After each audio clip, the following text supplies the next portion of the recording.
mic, check. Sound check, mic 1, 2, 3, sound.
Amen. All right. Magandang umaga sa ating lahat. Merry Christmas sa ating lahat. Tayo po ay magandang umaga, Sir Emilia. Yan. Yun. Bumira. Naka-recover ka na? Siyempre, Nabugbog yung katawan ko nga eh. oo. Ngayon mo lang mararamdaman yan. Hindi mo pa mararamdaman ng bagong dating mo.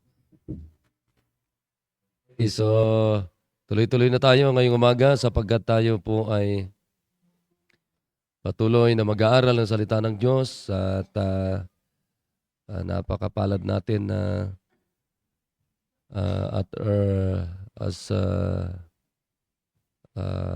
this time ay tayo ay nagsasama-sama na sa salita ng Diyos. Maraming nagsasama-sama rin ngayon. Pero maaaring yung iba ay may hangover pa sila. Ano pa yan? Lalo na ngayon, Christmas na. Magandang umaga, Sister Geraldine. Pambira. You're so beautiful this morning. Ha? Anong oras na dyan sa inyo? Anong Alas oras na 5 dyan? na po, alas 4 na po na hapon. Wow. Alas 4 ng hapon. Wow. Sino yung isa na si Dumark. Siguro naghahanda pa sila. Yan. Okay, sige. Batiin muna natin yung mga nandito. Kasama na natin sila Sister Nelda. Yan. Sister Heidi. Sister Ariel. Brother Serto, Brother Juni. Musta kayo dyan? Merry Christmas sa inyo. Si Brother Digno. Ayan. Si Sister Joyce. Si Rolyn. Si JC. Abuan. Ayan, Sister Tita. Ayan. So ito pa lang yun nandito sa akin.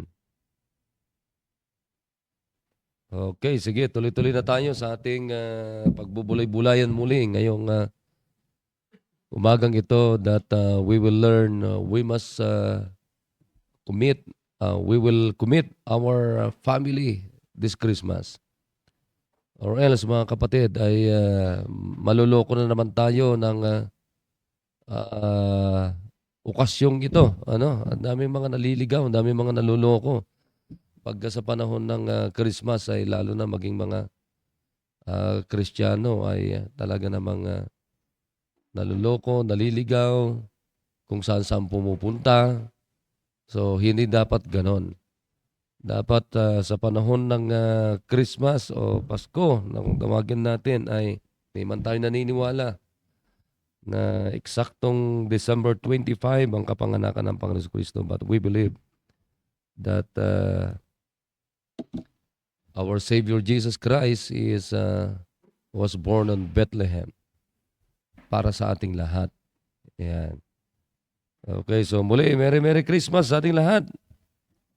Advance Merry Christmas, At Merry Christmas sa Sister Geraldine. Ayan.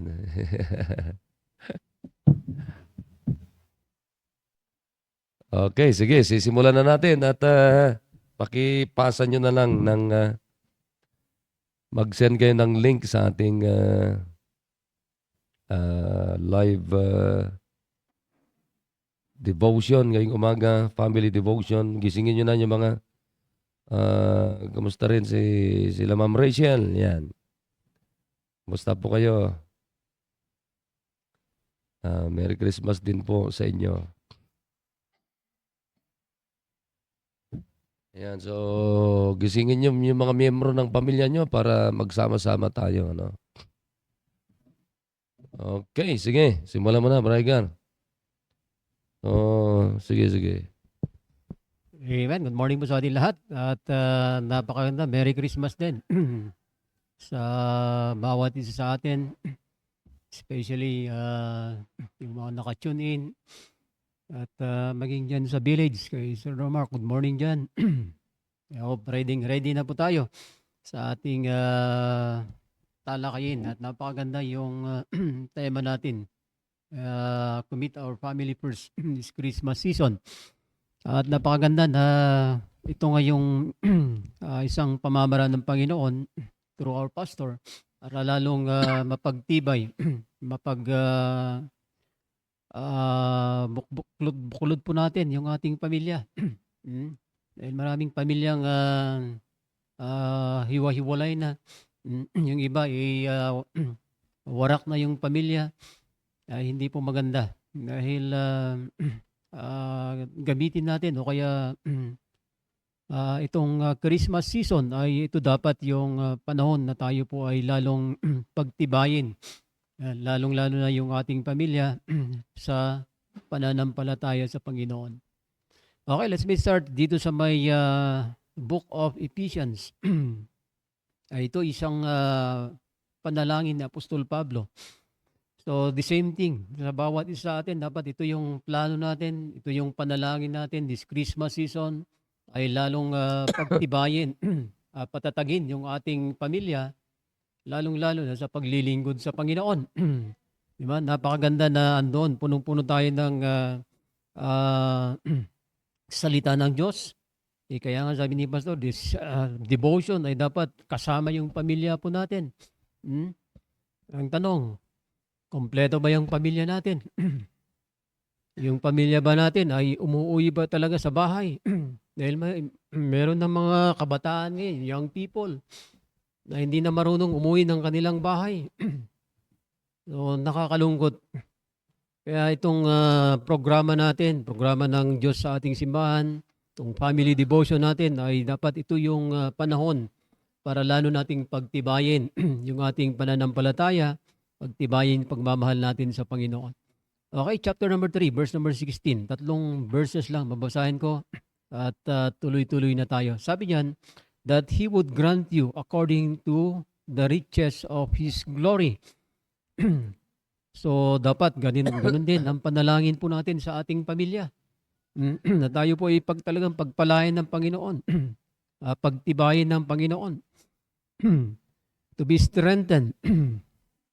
So, strengthened means ito yung lalong patataging. To make stronger, more forceful, or more effective tayo. Saan dapat tayo magiging matatag? Magiging stronger tayo. Dapat sa paglilingkod natin sa Panginoon. Ito yung napakagandang makuha natin o kaya panalangin po natin this Christmas season.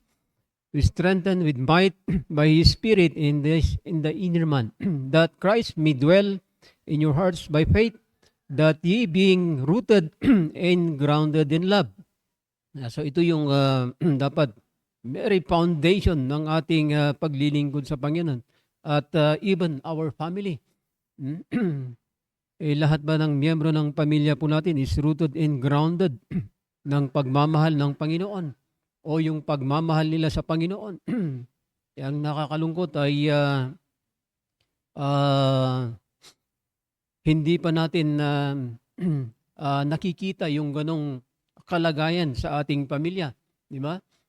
Minsan, wala pa si nanay, wala pa si tatay, wala pa si panganay, wala pa kay bunso. Ay nakakalungkot na hindi tayo rooted and grounded sa pagmamahal ng Panginoon. At sabi yan, verse number 18, may be able to comprehend with all saints what is the breadth and length and depth and height. Diba? Napakaganda na sabi nga ni Apostol Pablo ay wala dapat maghadlang sa ating pagmamahal at paglilingkod natin sa Panginoon.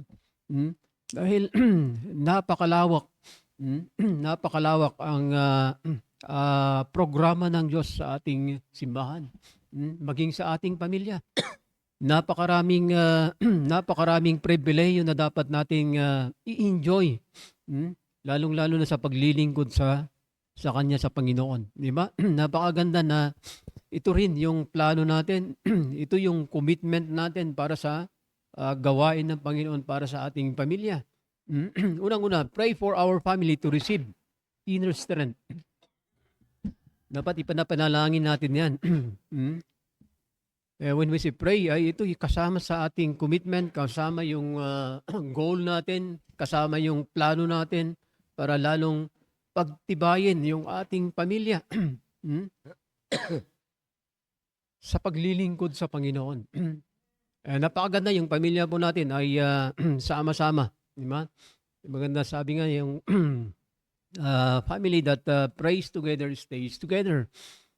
Yan ay kasabihan pero napakaganda na makita natin mismo sa salita ng Diyos. Pray for our families na matanggap natin yung inner strength from God's glorious mercies. Wala namang ibang nagpapatibay sa atin, nagbibigay sa atin, nagpo-provide sa atin ng kalakasan. At yun nga, yung sabi dito ni Paul, strengthen us with might. Napakaganda na tayo po ay pinagtitibay. Saan tayo pinagtitibay?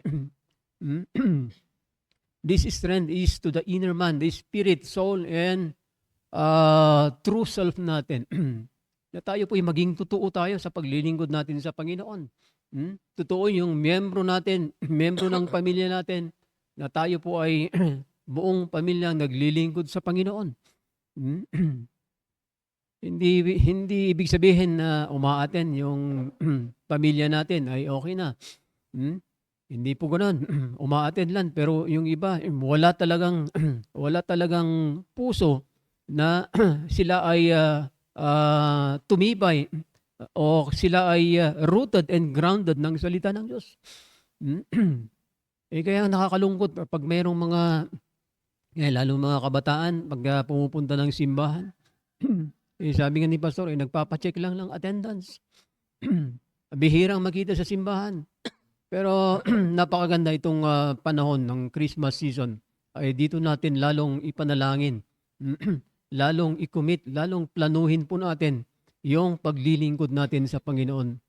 Na tayo po ay maging rooted and grounded ng salita po ng Diyos.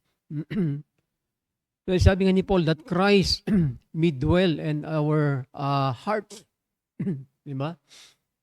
Kailan ba naging yung pamilya natin ay talagang totoo sa kanilang paglilingkod sa Panginoon? Totoong merong Kristo sa kanilang puso't isipan. Di ba napakaganda na masumpungan yung miyembro ng ating pamilya, even us.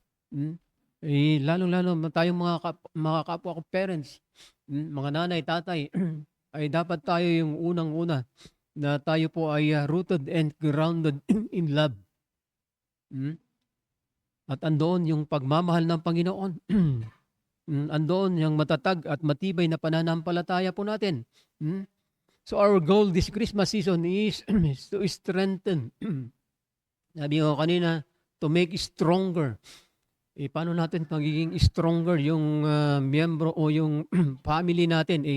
Bibihirang umaaten sa pananambahan. Hindi mo makita sa ating, maaaring makikita lang sa Sunday morning. Kadalasan kasi maraming umaaten lang ng Sunday morning.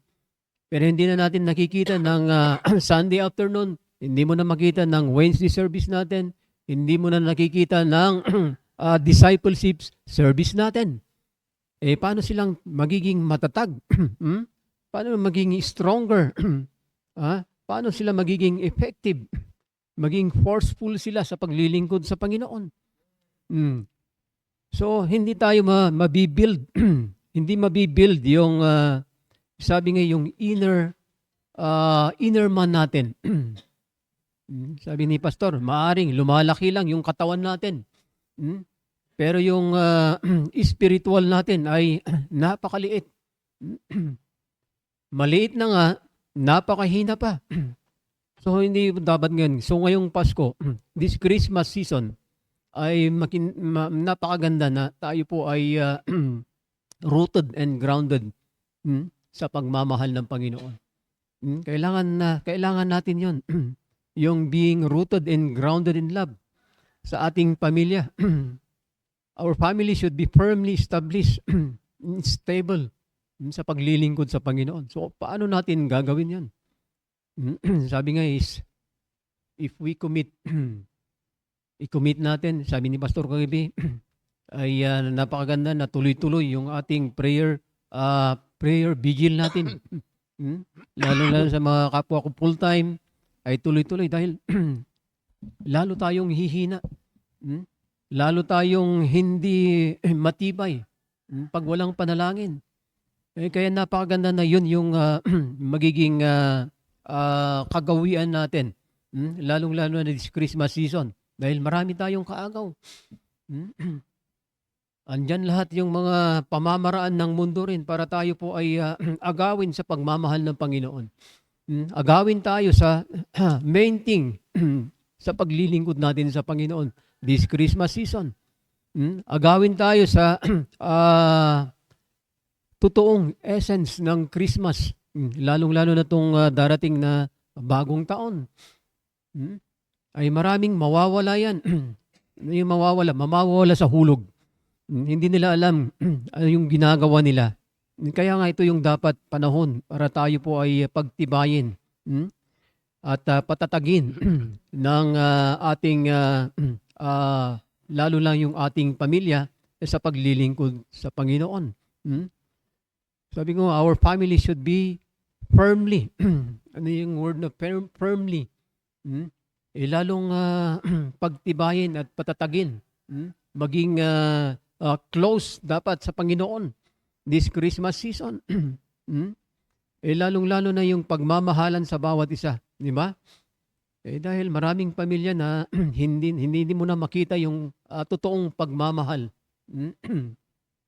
Totoong pagmamahalan. Napakaganda yung bawat miyembro ng pamilya na nagpapanalanginan. Yung anak, pinapanalangin yung magulang. Yung magulang, ipinapanalangin yung anak. At sama-sama, lalong-lalo na sa paglilingkod sa Panginoon. Ayun yung napakagandang masumpungan po natin, lalo na this Christmas season. Maging stable tayo sa pagmamahal sa Panginoon. Maging stable tayo sa paglilingkod sa Panginoon. Enduring love, with love as our foundation. Dapat ito yung pundasyon po natin. Para lalong tumibay, maging matatag, magiging strong yung ating pamilya sa paglilingkod sa Panginoon. Iaanin natin yung karangyaan, sabi ng Biblia, ng mundo, lalong-lalo na itong Christmas season. Andyan yung pasyal dito, shopping dito, at kasiyahan dito, kung iba't ibang uri ng kasiyahan ng kamunduhan. Pero saan yung kasiyahan natin, yung pagmamahal natin sa Panginoon? Na siya naman dapat ang sentro this Christmas season. Nawawala na.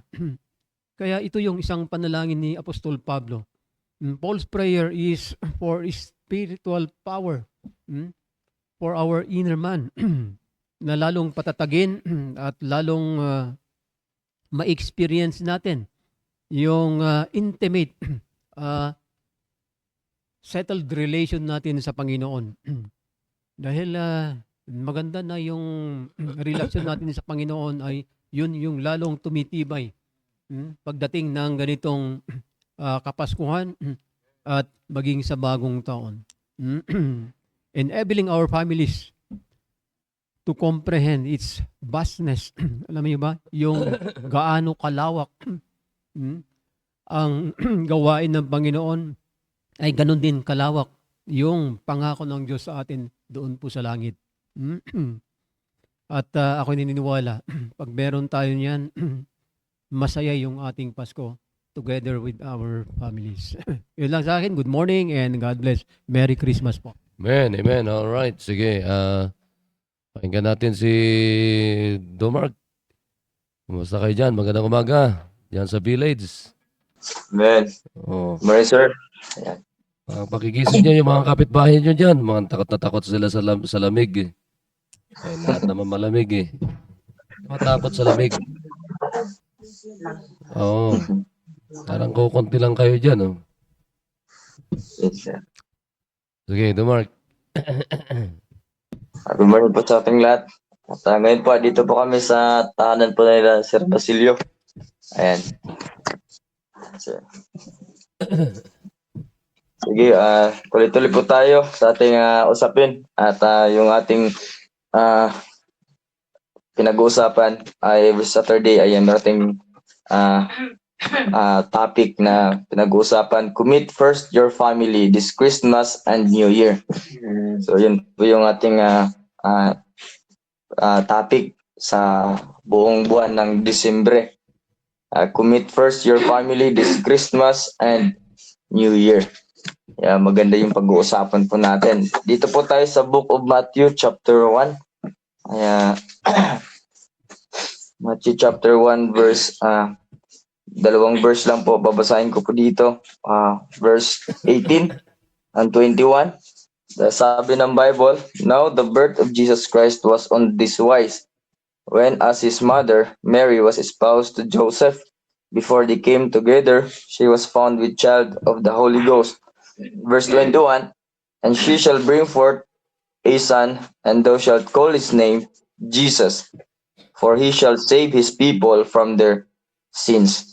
Ayan, so maganda po yung pag-usapan natin dahil po ngayon ay Christmas season na po at maganda po yung sa ating pamilya ay meron tayong commitment sa Panginoon. At number one na commitment natin ay is commit first your family this Christmas season. Ayan. Kaya mas maganda po na sa panahon na po na ito ay mas maganda na i-gather natin yung ating family na mag-involve sa gawain ng Panginoon. Sapagkat this season ay wala po tayong ibang pag-uusapan kundi ang kapanganakan ng ating Panginoong Hesukristo.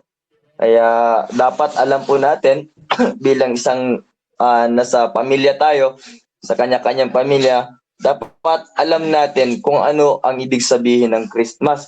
Kasi marami po ang hindi nakakaalam kung anong ibig sabihin ng Christmas. Kasi ang iba nakafocus sila sa material na bagay. Lalo na ngayon, nag-iisip kung ano yung ibibigay na regalo at ihahanda na pagkain. Ayan, at kung mga iba pang gagawin. So, nakakalungkot ay ganun din sa mga kabataan ay maraming hindi nila alam sa panahon ngayon kung ano talaga ang ibig sabihin ng Christmas. Bakit merong ganitong celebration, meron ka pang bakit tayo nagsi-celebrate ng Christmas? It's not all about giving gift, food, pagkain, or iba pa. But dito sabi ng Biblia, makikita natin dito kung ano yung importansya ng kapanganakan ng Panginoong Hesukristo. Ayan, in verse 21, and she shall bring forth a son, and thou shalt call his name Jesus, for he shall save his people from their sins. Ayan, so maliwanag po yan na ang purpose ng Panginoong Hesukristo sa mundong ito ay to save his people from their sins. No, tandaan po natin mga kapatid, ang Panginoon na parito sa lupa upang mabayaran ng ating mga kasalanan. No? Sapagkat ang mga laging sinasabi ng ating mahal na pastor sa preaching, no? Dapat kung tayo ay nasa Panginoon na,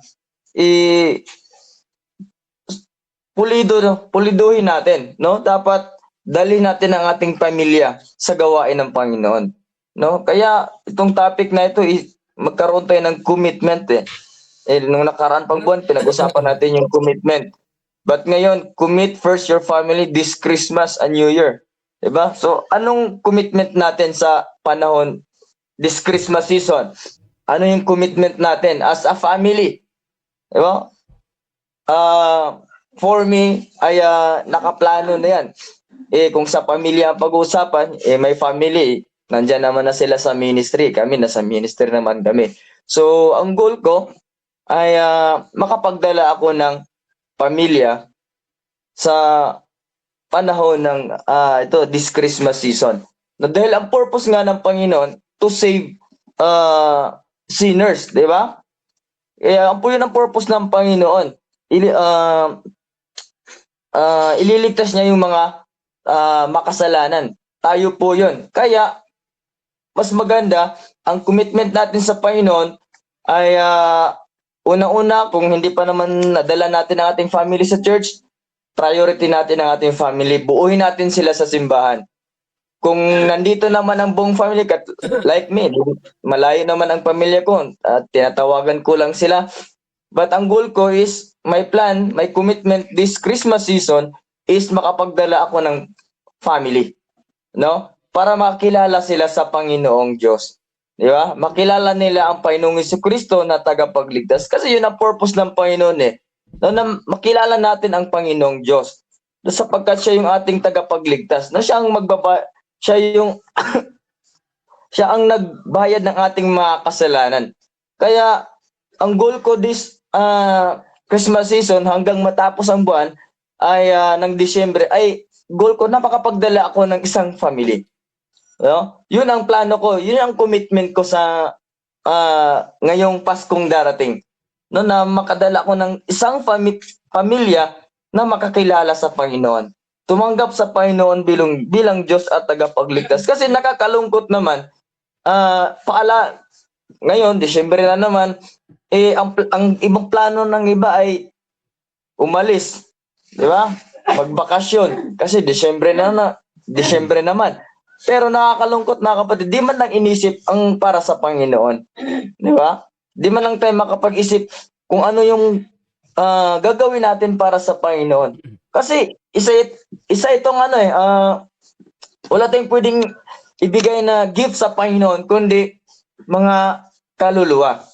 Di ba? Mga tao na hindi pa nakilala sa Panginoon. So yun ang goal natin. Yun ang commitment natin na it's all about family.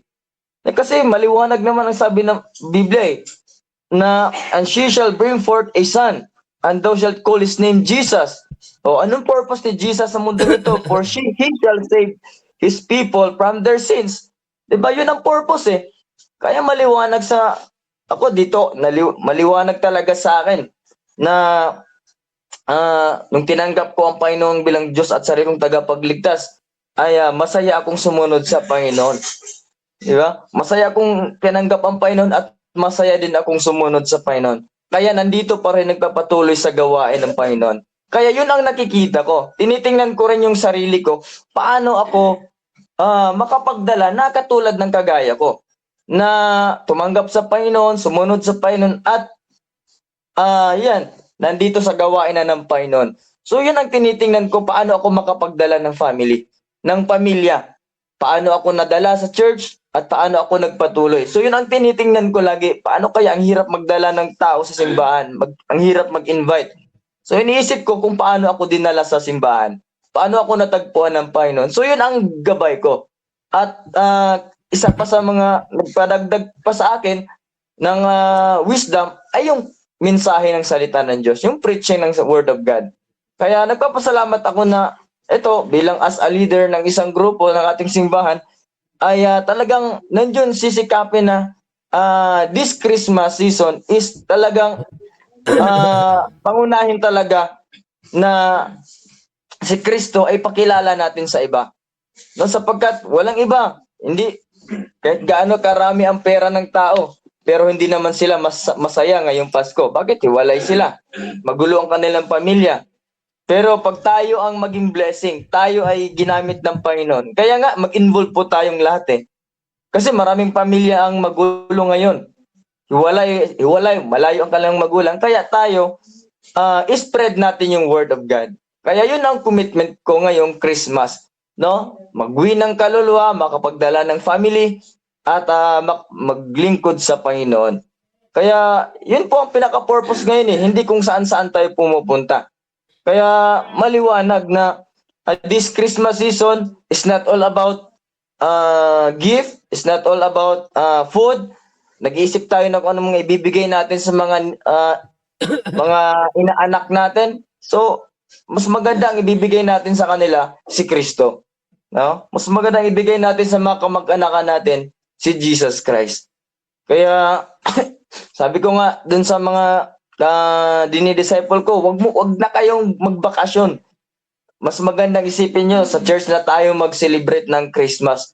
Kaya sinasabi ko na yan sa area ko na mas maganda, wag na kayong umuwi sa probinsya ninyo, mas maganda. Subukan niyo sa church tayo mag-celebrate ng Christmas at masaya doon sa simbahan.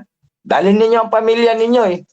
Kaya masaya. Kaya yun pala, ang dami mong pwedeng isipin ngayong Christmas na paano makapagdala ng family at mga tao sa simbahan. Kaya yun lang po sir, ang gusto kong may bahagi po ngayong umaga. Thank you po. Amen, amen. Okay, napakaganda yon, ano? Narinig natin, dapat alam nyo, sa panahon ng ganito ay hindi dapat tayo nawawala sa hulog, naliligaw. O, kundi dapat lalo tayong lalo natin samantalahin yung pagkakataon na hindi tayo ma-out of focus, hindi tayo mawawala sa sentro ng okasyong ito, di ba? Okay, so let's go to Matthew chapter number Luke chapter number 2. Luke chapter number 2.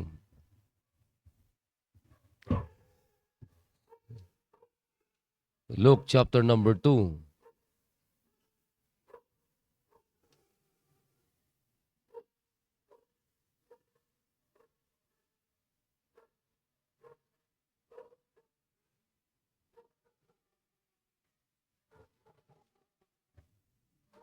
Okay, dito tayo sa Luke chapter number 2. Sabi dito ay, and it came to pass in those days, sundan nyo lang ako sa pagbabasa. Pinakamaganda kung nagbabasa tayo ng Bible, maganda lahat nagbabasa ng Bible para makafocus tayo doon sa pinag-uusapan natin.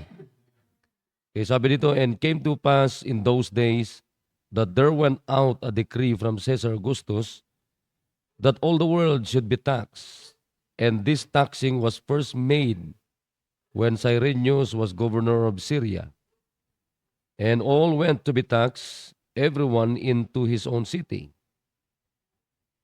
And Joseph also went up from Galilee out of the city of Nazareth into Judea, into the city of David, which is called Bethlehem. Yan ang pag-uusapan natin mamaya. Bethlehem, because he was of the house of the lineage of David. To be taxed with Mary is his spouse, wife, being great with child. And so it was that while they were there, the days were accomplished that she should be delivered. And she brought forth her firstborn son, and wrapped him in swaddling clothes, and laid him in a manger, because there was no room for them in the inn. So makita nyo ang Panginoon nung siya'y ipapanganak, ay halos, in fact, walang tumanggap sa kanya. Okay, walang tumanggap sa kanya. Kaya ano nangyari? Doon na lang siya tumuloy. Sila Joseph at saka si Mary doon sa manger. Doon sa kulungan ng mga hayop. Isipin niyo yun. Okay, so dito muna tayo. Focus tayo dito sa pinag-uusapan natin kasi napakaganda ito na makita natin ito. Maunawaan natin. And there were in the same country. Tignan nyo ito biruin nyo.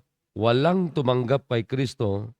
Kaya sila ay tumuloy sa sabsaban. Doon sa kulungan ng hayop. Akalain mo yon, he is the creator of the universe, but no one received him. Nobody received him. No one received him. Akalain mo yan. Ganyan ang nangyayari na malinaw sa paligid natin. Verse number 8, and there were in the same country shepherds abiding in the field, keeping watch over their flock by night. So makita nyo, at merong isang gabi na kinausap ng Panginoon yung mga shepherds. Sila ay nagbabantay ng kanilang mga flocks during that night. At kinausap sila ng Panginoon through the angels. Nasabi diyan, and lo, the angel of the Lord came upon them, and the glory of the Lord shone round about them, and they were sore afraid. Kinausap sila ng Panginoon sa pamamagitan ng mga angels o angel. Sabi ng anghel sa kanila ay, huwag kayo matakot, fear not. For behold, I bring you good tidings. It means good news of great joy, which shall be to all people. Sundan nyo yung binabasa ko, mga kapatid. For unto you is born this day. So makita nyo what's the main thing, what is the center and the focus of this verses, mga kapatid. It's all about the Savior, the Lord Jesus Christ, the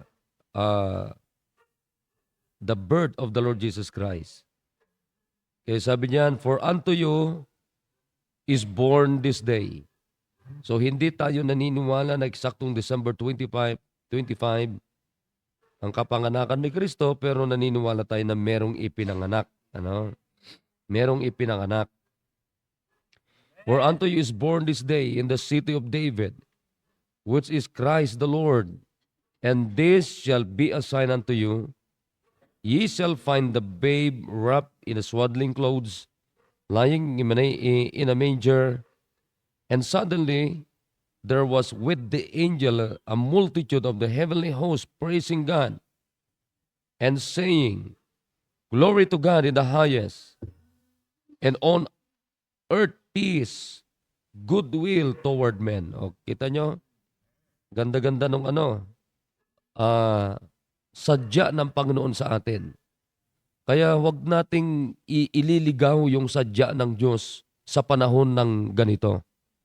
Okay? Minsan nililigaw tayo. So nawawala tayo sa focus, nawawala tayo sa sentro ng okasyong ito, which is, it's all about the birth of the Lord Jesus Christ. And what is the purpose why Christ was born? He to save the sinful people, to save the sinners. Oh, kaya diyan lang tayo eh. Wag kayo mawawala diyan eh. Oh. And then ano sabi ng Bible diyan? And it came to pass as the angels, kinausap sila ng maraming mga anghel, were gone away from them into heaven. The shepherds, biro nyo, pati yung mga angels, nagsasaya sila. Yung mga shepherds, nagsasaya. Sabi ni Biblia, the shepherds said one to another, let us now go even unto Bethlehem, and see this thing which is come to pass, which the Lord had made known unto us. O, kalahin mo yan? Ipinaalam sa mga shepherds na merong Savior, Christ the Lord, na ipapanganak. Bakit? Anong dadalhin niya? Peace, goodwill toward men. Oh, yun ang dadalhin niya eh. So, wag tayong mawawala doon sa pinaka-purpose, pinaka-sentro, pinaka-focus, pinaka-pundasyon ng okasyong ito. And then sabi ng Biblia, and they came with haste. Nagmadali sila, napuntahan. And found Mary and Joseph and the babe lying in a manger. And when they had seen it, they made known abroad the saying which was told them concerning this child. So makita nyo who is hindi naman si Mary ang sadya nila doon. Hindi naman si Joseph. Kundi malinaw dito, sabi ng Biblia, and when they had seen it, they made known abroad the saying which was told them concerning this child. It means Jesus. And all they that heard it wondered at those things which were told them by the shepherds. So, tinan nyo, anong nalaman na nila? But Mary kept all these things and pondered them in the heart. And the shepherds returned. O, bumalik na sila. Pagkatapos nila masumpungan ang Panginoon Kristo, pagkatapos nila puntahan, nung pagbalik nila, tinan nyo yung response nila, glorifying and praising God. So mapansin nyo dyan, hindi naman sila nag-inuman. O, di ba? Hindi naman sila kung ano ng mga pinagagagawan nila. Hindi.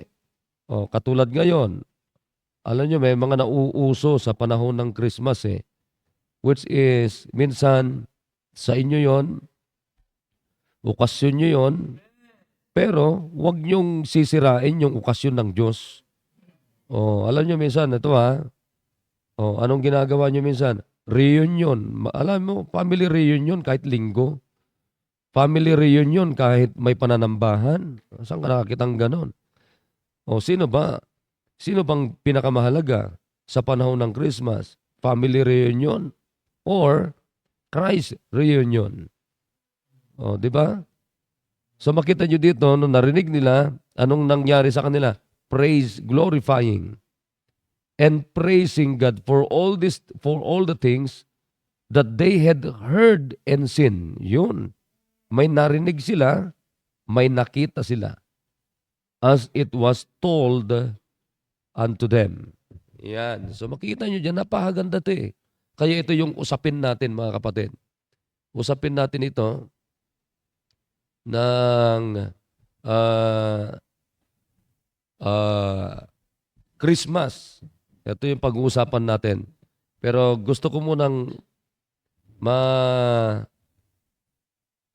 maunawaan natin bakit ito ang naisip-isip natin na tema natin this Christmas. Pinakamaganda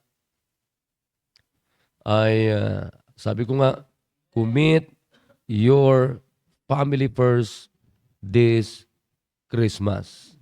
Na papaano natin ikukumit, mga kapatid, yung ating pamilya una sa Panginoon.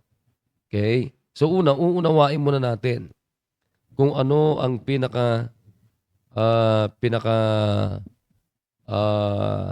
sentro ng okasyong ito. Dapat maunawaan natin ito. Okay? Unang-una, unawain natin yung lugar na ito. Ano tong lugar na ito? Bethlehem. Kung saan ipinanganak ang Panginoong Kristo. Okay? Anong ibig sabihin ng Bethlehem? House of bread. House of bread or food. City of David. Yan, City of David. And who is the bread of life? Jesus. Jesus is the bread of life. Ano sabi ng Panginoon? I am the bread of life. Di ba? I am the bread of life. Ako ang bread of life. So, malinaw dyan, marami tayong verses dyan na makikita dyan sa book of John. Jesus is the bread of life. Okay? Naunawaan nyo yun? So, it means, kapatid, ang kapanganakan ng Panginoon Kristo is not all about the bread of physical. It is not all about the bread for our physical, mga kapatid. But it is the bread of our spiritual life. Because Jesus is the bread of life. Okay, nagkakaunawan tayo. So yan dapat maunawaan natin. Tingnan nyo to. Pakinggan nyo to na maigi. Ganda na ito. Itong pag-uusapan natin. Isa pang magandang maunawaan natin, ang lugar ng Bethlehem ay meron tinatawag sila na Hospital of Lunatics People. Hospital of Lunatics People. Yun ang ibig sabihin ng ah, Bethlehem. Now, uunawain natin yung salitang lunatic para maintindihan ninyo. Pag sinabi nating lunatic, lack of good sense or judgment. Lack of good sense or judgment. Ibig sabihin, yung kulang ka or ikaw ay hindi ka marunong wala ka sa hulog. Tapos hindi ka marunong gumawa ng desisyon. Okay? And then, someone affected with a severely disordered state of mind. So pag sinabi nating lunatic, severely disordered state of mind. Ibig sabihin, may problema sa pag-iisip. May problema sa pag-iisip. O ito pa, maganda to. Pag sinabi nating lunatic, a person who behaves in a wildly foolish, reckless, or uncontrolled manner. Yan. So pag sinabi nating lunatic ka, ibig sabihin, hindi mo kayang kontrolin yung sarili mo. Sa ibang pananalita, eto, tagalogin mo yung lunatic, sumpungin. Yan. Sinusumpong. Sumpungin. May pag-uugali na sumpungin. Yan, nakuha nyo? In other words, lunatic is kailangan nila ng tinatawag na we need to have providing care to mentally ill people because they are mentally ill. So what they need is care. We need to care for them. Kailangan nating anuin sila. Kailangan nila ng malasakit. Kailangan nilang pag-aalaga, kailangan nila ng malasakit na makinig. Ito yung application nito. Mga kapatid, alam nyo ba sa panahon ng Christmas, ang daming mga ganitong uring tao? Amen. Nakikinig tayo? Merong mga foolish people, reckless, uncontrolled manner o mga manners nila. Ang dami mga tao na disorder ang kanilang mga pag-iisip. Hindi naaayon sa tamang okasyon. Kaya nga dapat tayo mga kapatid ay meron tayong tinatawag na makinig kayo, the very center of our family celebration this Christmas must be Christ alone. Christ alone must be the center of our celebration this Christmas. Wala nang iba. Wala nang iba. Kaya nga tingnan nyo, bakit pumunta si Kristo dito? For the lunatic people. For the foolish people. For the wild people. For the people who are severely disordered sa kanilang pag-iisip. Uncontrolled, reckless people, sinful people katulad natin.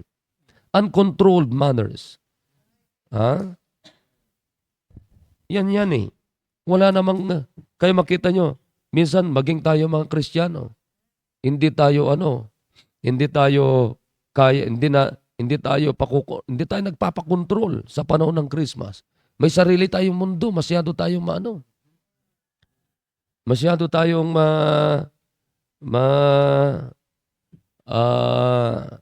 maligalig sa panahon ng Christmas. Kaya nga dapat isa lang ang sentro natin sa panahon ng Christmas. Sinong pinakasentro? It must be Christ alone. Amen. It must be Christ alone. Kasi tinan nyo, dito sa mga binasa natin, Sino ang pinakasentro? Sino ang sinadya ng mga angels? Jesus.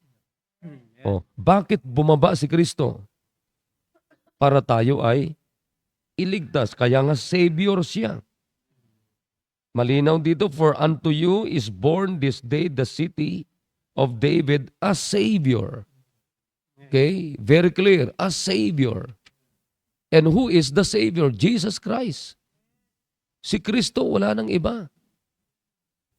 Yan ang pinakamagandang maisip natin. Kaya nga, tinan nyo ngayon, ang dami ngayon mawawala sa hulog, maniwala kayo. Ang dami ngayon mawawala sa hindi nagpapakontrol, may sariling programa na wala na si Kristo. Kalahin mo yun, nagsasarili. Ito hindi dapat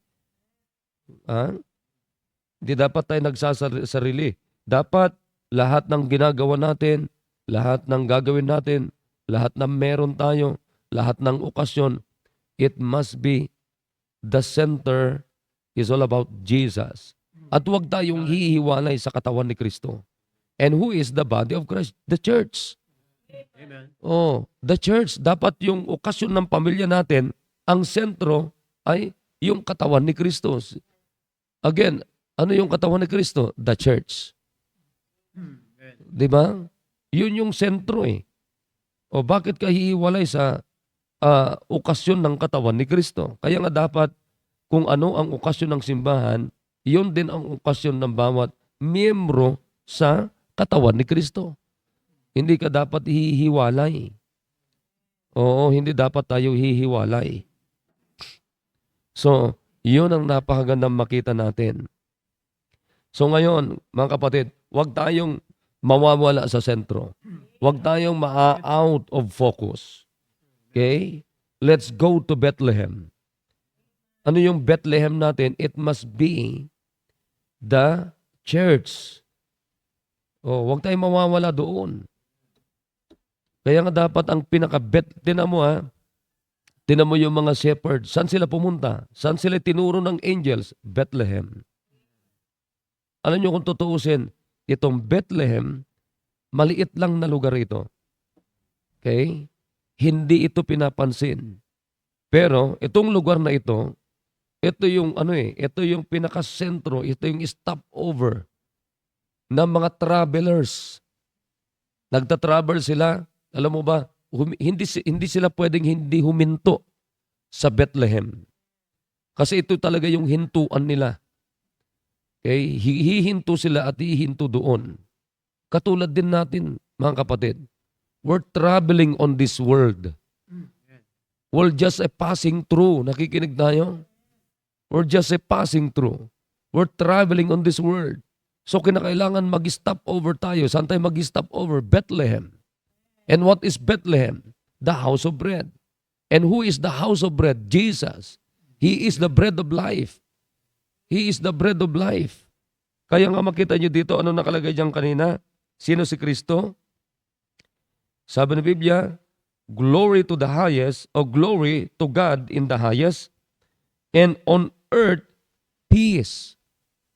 Akalain mo yan, and on earth, peace. Who is Jesus Christ on this earth? He is the peace. He is the Prince of Peace. Goodwill toward God. Goodwill toward God. Anong mensahe natin? Ang mensahe natin dapat si Jesus Christ. Kaya nga sabi ng Bible dito, I bring you good tidings of great joy. Biro mo yan, anong dadali ng Diyos sa atin? Good tidings. Good tidings, it means the good news. The good news of Christ. Ano yung good news kay Kristo? Ipinanganak, nabayubay sa cross, siya namatay, inilibing at muling nabuhay. Yun yung good news kay Kristo. Okay? Na merong ipinanganak, siya yun. Sino siya? A Savior, the Savior, our Savior, the gift. Katulad ngayon, marami tayong mga gifts na matatanggap. Marami tayong mga gift na ibibigay. Pero makinig kayo, ano mang ibigay nyo na regalo, na hindi si Kristo ang sentro ng regalong yan, walang kwentang regalo. Kaya nga, sabi ko sa inyo, commit your family first this Christmas. Pinakamaganda, pagkakataon na natin ito na ipunin, dalhin sa Bethlehem, dalhin sa bahay-sambahan ng ating mga pamilya para maligtas yung dapat maligtas yung mga kamag-anak natin na dapat maligtas. Yan dapat ang natin. Number 1 na punto ng ating celebration this Christmas. Okay? Dapat yung tatay ko maligtas na. Dapat yung nanay ko maliligtas na. Dapat yung kapatid ko na hindi ko maakay-akay pagkakataon na ito na madala ko sa simbahan. O yung tatay ko na medyo matigas, pagkakataon ko na madala sa simbahan yung tatay ko, yung nanay ko, yung kaibigan ko, yung classmate ko, kung sino-sino, lahat, yung friends ko. Ito na yung pagkakataon. Kaya sa halip na magkaroon kayo ng family reunion, alam nyo pinakamaganda na family reunion, dali nyo dito sa church. Yun ang pinakamaganda. Dali nyo dito sa church yung mga pamilya nyo, yung mga relatives ninyo. Wag kayong lumayo. Pinakamaganda, wag sila ang puntahin nyo. Pinakamaganda, sila ang papuntahin nyo dito. What's the point? Para madala ninyo sila sa bahay-sambahan ng Panginoon. Yan ang pinakamaganda dyan. So I hope nagkakaunawan tayo. Amen? Nagkakaliwanagan tayo ngayong araw na ito. Now today is, bilis ng panahon. December 6 na. And tomorrow is 7. Di ba? Kaya simulan na natin. Simulan na nating i-win yung ating mga pamilya. Simulan nyo nang i-win yung mga kamag-anak nyo. Simulan nyo nang i-win yung mga kaibigan nyo. Lahat. Kaya dapat yan ang nasa isip natin. Tingnan nyo, si Kristo kaya siya napunta rito, ipinanganak sa sabsaban. Alam nyo kung bakit? Ang isip ng Diyos, ang nasa puso ng Panginoon, is to save the people. Not only the people of Israel, but sabi nga ng Biblia, for God so loved the world. The world, ang sadya ng Panginoon is the world. Hindi lang yung Israel. Ang buong mundo. For God so loved the world that He gave His only begotten Son, that whosoever believeth in Him should not perish but have everlasting life. Alam niyo, ang dami dyan mga kapatid. Ang dami mga tao dyan na they are foolish, they are reckless, uncontrolled, yung kanila mga manners, disordered mind, lahat, iba't ibang tao yan. So anong kailangan natin? Ma-provide natin yung pangangailangan na meron sila. Ano ang pangangailangan nila? Sino ang kailangan nila? Jesus Christ. Okay? Kaya ngayong Christmas, sino ang unang kailangan natin? Si Kristo. Ang tao, buong mundo, sino ang unang kailangan nila? Si Kristo, hindi pera. Okay? Kaya ngayon, tingnan nyo bago kayo magbalot ng regalo na ibibigay kung sino-sino, kani-kanino, pinakamaganda, ibigay muna natin yung mga dapat nating ibigay sa Panginoon. Amen? Katulad ngayon, baka nagbigay ka na ng mga regalo mo sa iba, pero wala ka pang regalo sa Panginoon. Wala ka malang tithes, hindi mo malang maibigay yung tithes mo, yung offering mo. Ako, sa totoo lang, di ba, wala ako matanggap. Basta meron kayong ibigay sa Panginoon. Ako, ayos na ako dyan. Pero kung maalala nyo ako, no problem, salamat naman din sa Panginoon. Pero kung ako muna, tapos wala kayo sa Panginoon, wala kayo para sa Panginoon, wag na. Wag na, hindi ako Diyos. Unahin natin ang Diyos. Seek ye first the kingdom of God. Yan ang pinakamaganda. Because everything we do is nonsense if we are not going to seek first the kingdom of God. Para saan yan? Kung hindi naman natin uunahin ang Diyos. Okay, so I hope may naunawan tayo ngayong umaga. Kaya sisimulan na natin. Bukas ay merong magte-testimony na family. Every Sunday morning may magte-testimony na pamilya. Because this month is our family month. Family month natin. So, dali na natin. Mga kamag-anak nyo, di nyo alam. Ngayong December ay mabubuo na ang pamilya nyo. Amen. Madadala nyo na yung mga matagal nyong hindi nadadala. Okay, so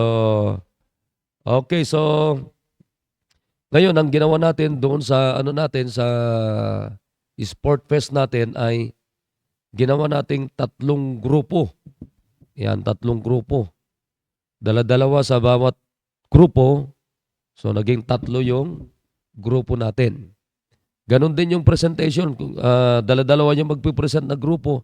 Pero, kung kayo ay magkasabay, ay yung grinupo natin, ay gusto nyong mag-join presentation, wala namang problema. Pero hati kayo sa mapanalunan nyo. O halimbawa, 500 yung price ninyo, di tigit 250 kayo. Oo. Ayan, so parang ganon, hati na lang kayo. Depende na sa inyo yung pag-usapan. Okay, so bukas is the first Sunday of December. Okay, so let's be excited for tomorrow's service, mga kapatid. It's our family month. Dalhin nyo na yung mga kaibigan nyo, kamag-anak nyo, hindi lang miyembro ng pamilya, kundi kaibigan, classmate, lahat. Ay pagkakataon natin ito na makapag-focus tayo sa Panginoon. Yan. Okay, so again, maraming salamat sa inyo. This is the first Saturday of December. Therefore, tomorrow is the first Sunday. So, pasayahin natin ang Panginoon. Siya naman talaga ang sentro ng araw-araw natin, hindi lang sa ganitong buwan, kundi para sa ating mga Kristiyano ay siya ang araw-araw na siyang sentro ng ating pamilya. Amen. Sentro ng ating buhay individually. Okay, so muli, Merry Christmas sa ating lahat. Advance Merry Christmas dyan sa village. Merry Christmas sa inyo. At dyan sa Australia, Merry Christmas sa inyo. Sa Amerika, Merry Christmas sa inyo. Ma'am Rachel, Sister Geraldine, Brother Serto, Brother Juni, Merry Christmas. At least si Sister Emilia, nakauwi na siya.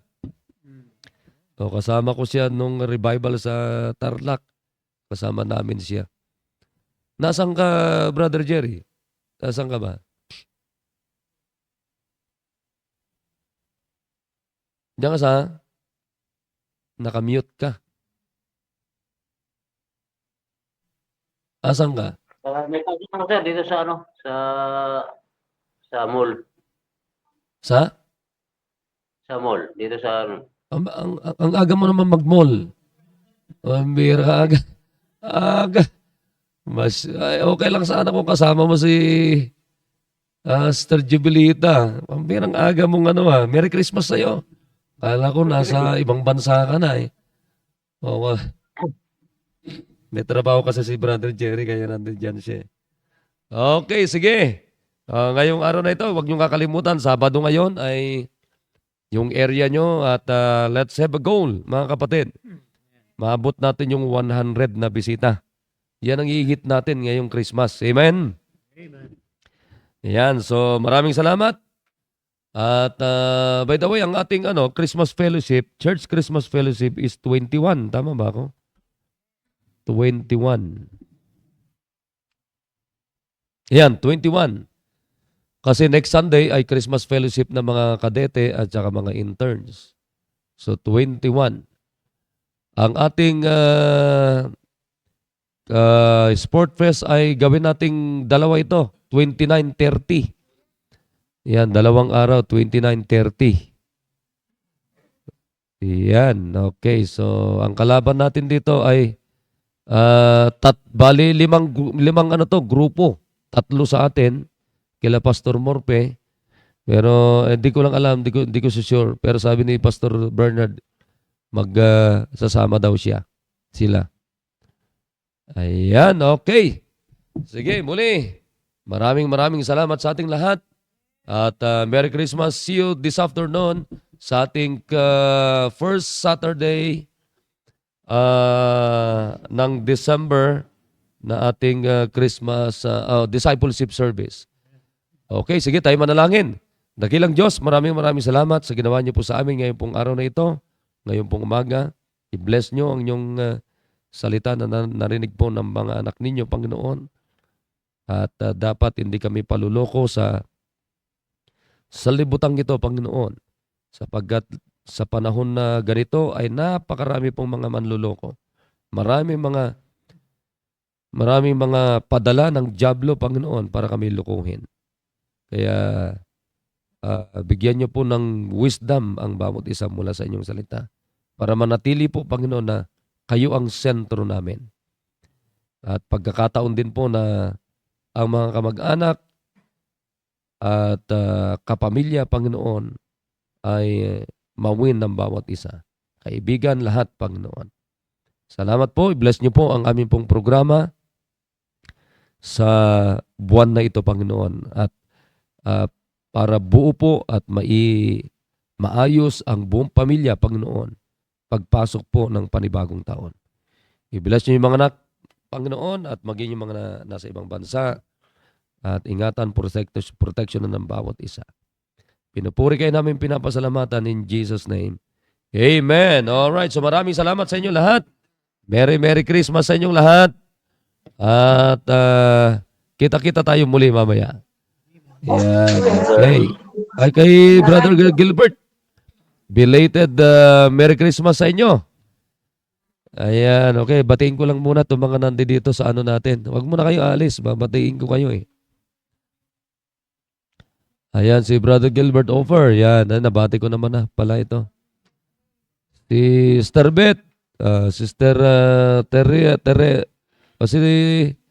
Sister Teresa Rivera. Yan. Brother Bore, yan. Si Brother Gary. Yan, si Brother Gary. Sister Vicky, yan. Sister Agapita, nandiyan naman kayo siguro. Si Rolyn. Brother Tommy. Ayan. At saka si Brother Gary, ayan. Si ano yata ito eh.